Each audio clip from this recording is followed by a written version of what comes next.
бие оршихуй. Амин бие болоод ургах нэгэн үзүүр цэцэг, урсах нэгэн тусалдах биетэн, үт орхойн дайнийч бай, үс ногоон дайнийч бай, ургах өндөр модон дайдч бай, угтах олон ардын дайдч бай. Энэ бүх биес бодичсон амьсын бодгалын орон зай бол итгүй ялгаруулахгүй гараа сүлжлэл болж энхэн орон зайд химээрээ нэгдэж жамын ёсонд захирагдаж тэнгэрийн зарлагт зөвхөрч аж төрөн амьдардаг биес алдсныхаа хариуд нийтээрээ хохирч олсныхоо хариуд нийтээрээ жаргаж байна. Энэ мэдүүл зохихуйг танивал биесийн жаргал тэр болно. Энэ мэдүүл зохихуйг түгээвэл биесийн хайр тэр болно. Нэгэн тосыг хүнсэлснийхээ төлөө ачид малдаа бид хэмтэй байна. Адуун сүрэг хонин сүргийг ажилсныхаа хариуд тэдний сүү цагаа күрс болоод махан биеийг хүртэл хүнслэх эрхийг олдог. Хэрвзээ хомхойлж устгавал хүмүүн хохирох үгүйгээр тэр адуу мал хонин сүрэгч хохирлыг амсдаг. Идэж даадаг тул бидууга идэх эрх олгосон тэрэн сүрэг энэл мангатайн биетэй үрдийн хэлхий холбоотой. Мөнх оршихуйн гэрээнд нь хүчин мөхсдөж байгалийн ширүүнд нь үлдэхийн тулд хүмүүнийг бараадсан таван хошуутанг хөрсдөд бид гээжүүл болно. Мөнтэй тэднийг бараадах араатан жигүүртэнг тэрчлэн бид огоорчул болно.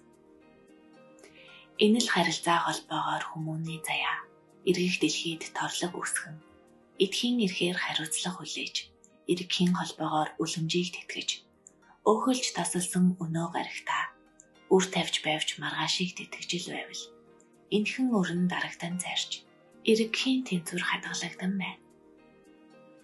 Нэгнийг тэтгэхэд нөгөөх нь тэтгэгдэх мэргэх их ертөнцийн жамыг ухаарвал малчин жаяг өөрөө төрж малаар дэлхийд тэтгэгддэг юм.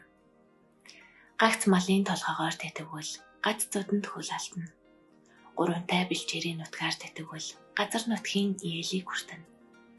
Оршихуйн заяа зайтаа эзэн болж олзолж идэхээ тэтгэж байгаа мэт боловч торлог сүлжээнд нь тодлох ухааныг хийвэл тогтох уран торлогоор тэтгэнэ. Малыг тэтгвэл ургамлыг тэтгэх шаардлага гарна. Махан бие нь өнөөдрийн хүнслэхийн төлөөс магад өөрөө хөрс болоод л хөхрөх зүлгийг өөрөө сургуулж хөдөө талаа тэтгэх нь эргэлт.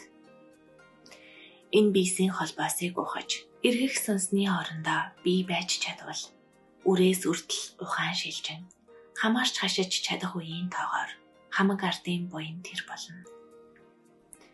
Бэлэгтийн оройн дээдэд мангатай биетэн төрсөн нь дэлхийн ээжийн хүсэл болой.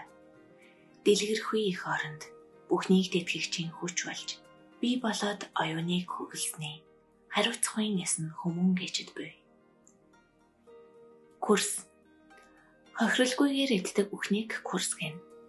Тэр хүнсийг эдснээр ямарваа нэгэн бодис амис хоёр хохирдоггүй юм. Үүнийг курс гэж нэрийддэг. Үүнд мах ногоо хоёр ордоггүй. Үр бол ургаад өгтөх жамтай. Үнцийг зулгааж идээгүй тул курс юм. Учир нь бүх үр ургамал болон ургах заяагүй. Тиймээс ургахыг дааж үлдэгдлийг нь идэж байвал тэр курс юм. Учир нь тэнд ургамлын амьдэгдээд байх нь үгүй. Курс мянгал байдаг. Үр, жимс, цагаан идэ, цэцэг модны бал, ох. Энэ таван зүйл курс мянган төрөлтэй.